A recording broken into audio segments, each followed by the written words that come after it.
Siria está aquí, a 8 horas de avión de España. Es la mitad de grande y su población se concentra aquí. ¿Por qué? Porque toda esta zona es un enorme desierto, pero un desierto muy importante. Tiene un tercio de las reservas de petróleo del mundo y también de gas natural, según algunos el nuevo petróleo. Para sacarlo de aquí y llevarlo a Europa, hay que rodear toda esta península y salir por el canal de Suez. Como te puedes imaginar, aquí te cobran. Pero hay otra manera más fácil, la línea recta. El que controle estas tuberías las puede abrir y cerrar, como un grifo. Si no pagas, no hay petróleo, ni gas.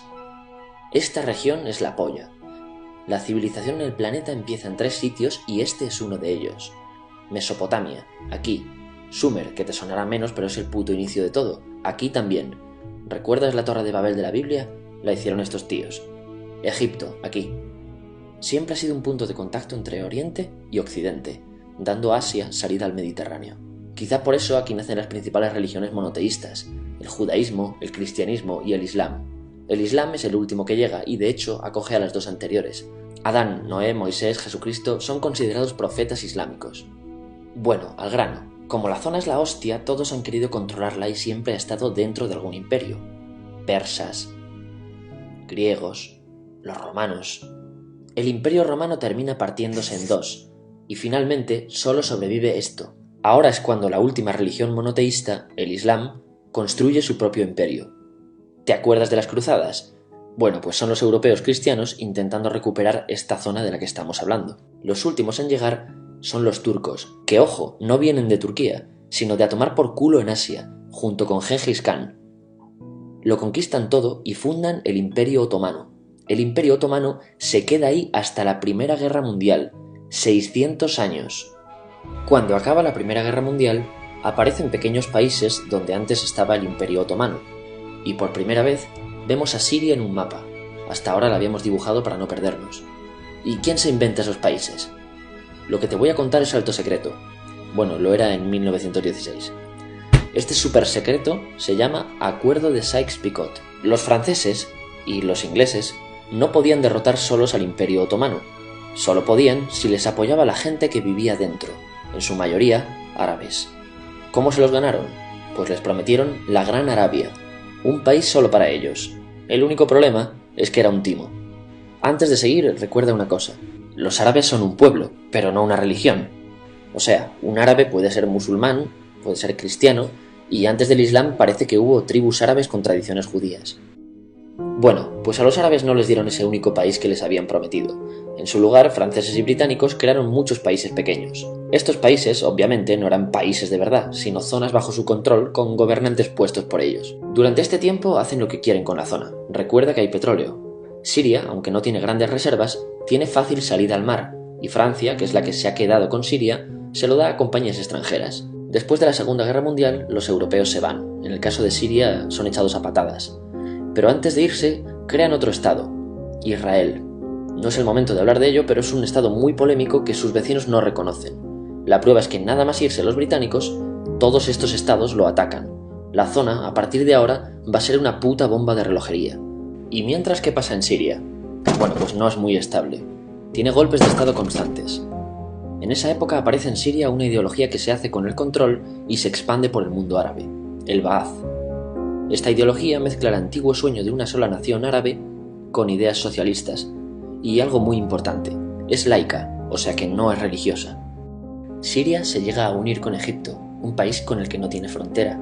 Pero no es algo raro, muchos de estos países intentan hacerlo también. Como recordarás, a esta gente se le había prometido un solo país y las ganas las seguían teniendo. Pero la unión falla. En este tiempo Egipto les convence para nacionalizar el petróleo. En Siria, Al-Assad, el padre del Assad de ahora, se convierte en jefe del estado Ba'ath. En Irak, también Ba'ath, comienza a ganar fuerza Saddam Hussein. Las diferencias entre ambos países dividen a los partidos Ba'ath de otros países en pro-Siria o pro-Irak. Ahora ocurre la Guerra Fría. El mundo se divide en 2, o eres de Estados Unidos o de la Unión Soviética. Son años muy movidos en los que se pegan constantemente con Israel, invaden su vecino Líbano y comienza una oposición islamista al régimen Ba'ath de Assad, los hermanos musulmanes. Vale, volvamos atrás un momento. Recuerdas que la mayoría de árabes eran musulmanes, ¿verdad?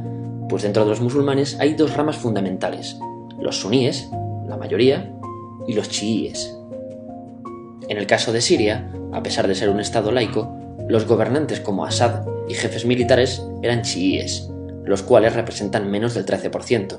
En cambio, casi el 70% de la población es suní. Un dato curioso es que los cristianos son casi el 10%. Que los chiíes controlen el gobierno y el ejército mosquea a la población suní, y este sentimiento es aprovechado por los hermanos musulmanes, islamistas radicales suníes.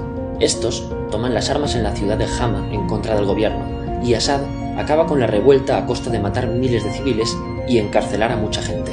En el año 2000, Assad padre muere y le sucede Assad hijo. Ante las presiones libera a muchos presos, trae internet y esperanzas de cambio. Hay un periodo de gran debate político y aparece la oposición. También vuelven los hermanos musulmanes. Los siguientes años son difíciles. Arrestan a la oposición. Y Bush incluye Siria en el eje del mal, y esto la aísla. Está mal visto negociar con Siria.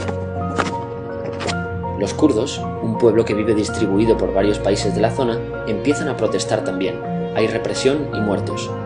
En 2011, te sonará esto, ocurre la Primavera Árabe. ¿Qué es esto? Bueno, es una protesta que se va propagando por todos los países árabes pidiendo más democracia. Como ves, el mundo árabe, a pesar de estar dividido en países, tiene tendencias generales. Cuando llega a Siria, Assad hijo termina usando el ejército y en los enfrentamientos mueren unas 1000 personas. Los enfrentamientos irán escalando hasta que se conviertan en guerra civil. No hay un momento exacto de inicio. Lo importante es que hoy en día hay numerosas facciones en juego. Vamos a verlas. Pero primero piensa en que todo está dividido entre chiíes, la minoría, y suníes, la mayoría. Chiíes y además laicos, o sea no religiosos, son el gobierno de Al-Assad. Controla todo esto, que si recuerdas son básicamente las zonas chiíes del país. El gobierno de Assad está enfrentado al resto. También mayoritariamente laico, pero suní, es el Ejército Libre de Siria o FSA en inglés. Junto con el Frente Islámico, que es religioso, y otros 70 y pico grupos más, forman una coalición que la prensa llama simplemente la oposición. También suníes e islamistas, pero radicales, son Al-Nusra, llamados Al-Qaeda en Siria, porque son básicamente eso, Al-Qaeda en Siria. Otros islamistas radicales son el ISIS o Estado Islámico. Salen de Al-Qaeda en Irak, controlan la mayor parte de Siria e Irak y se han hecho famosos por sus atrocidades. Su objetivo teórico impacta a muchos. Es un Estado Islámico a lo largo de Asia, África y Levante, aunque a ti ya te suena, ¿verdad? En naranja tenemos al pueblo kurdo, que recordarás porque el presidente Al-Assad lo reprimió, al igual que gobiernos de países próximos también hacen. Ahora controlan militarmente esta zona. Antes de terminar, repasemos los apoyos internacionales a fecha de octubre de 2015. Las fuerzas de Al-Assad son apoyadas por Rusia, que ya tenía base militar en el país antes del conflicto, por Irán y por China. Todos son países de lo que Europa llama Oriente. En contra de Assad, apoyando a la llamada oposición, luchan Estados Unidos, Turquía, Francia, Gran Bretaña y Arabia Saudí. Podemos terminar con algunas conclusiones. Te advierto que esto ya es pura opinión. Si recapitulamos, vemos que la región es estratégica. Por su situación privilegiada, todos la quieren. Siria siempre ha estado bajo el paraguas de grandes imperios. Piensa que hace 100 años la actual Francia era Francia, Gran Bretaña era Gran Bretaña, pero es que hace 200 también, y hace 300 también, y hace 400 también. En cambio, Siria solo es Siria desde hace menos de 100 años, y solo se gobierna a sí misma desde hace poco más de 50. Además, jamás decidieron sus fronteras, se las impusieron. Europa divide Oriente Medio a su antojo para controlarlo, diseñando países sin tener en cuenta su población.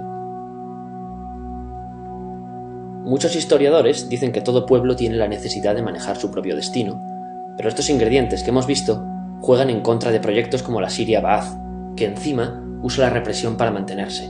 En última instancia, producen una guerra civil.